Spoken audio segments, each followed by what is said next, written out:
How to fix HTTPS status error code 416 on PlayStation. Hey everyone, welcome back to our channel Genie Guide. In today's video, I will show you a couple of ways on how you can fix if you've been having the 416 error on your PlayStation while you're trying to do some activities such as downloading or updating games. So you simply want to make sure to watch this video till the end.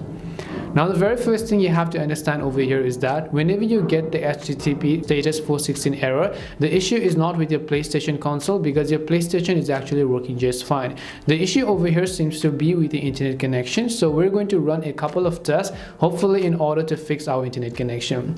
Now if you have a PlayStation console, you might be trying to connect to the internet by using your network settings, which means your Wi-Fi. So instead, what I would recommend you do, if you have the availability of LAN cable, then you can try to go into settings, connect your PlayStation with a LAN cable directly from your router, and to do that you have to go to network as well, and in this case just choose the option called setup internet connection. After that, instead of using Wi-Fi, here choose the option called use a LAN cable. Choose a setup method using easy or custom, and once you've done that, hopefully this solved your problem. If this doesn't, then what we're also going to do is we're going to test our internet connection. It is going to test the strength of our internet connection. So we're going to come back and then choose the option called test internet connection. It may take some time to obtain your SSID, your IP address, your PlayStation NAT type, as well as the connection speed, which includes both your download as well as your upload speed. So just make sure that your network connection is working just fine.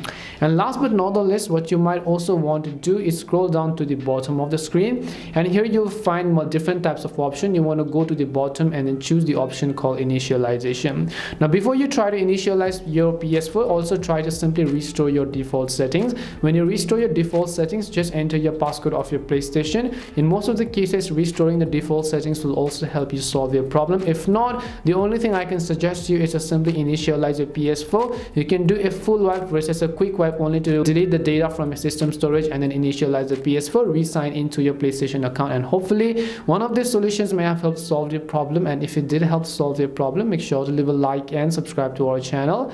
If you've got any more questions, feel free to also leave them down. Thank you very much for watching, and see you soon in our next video.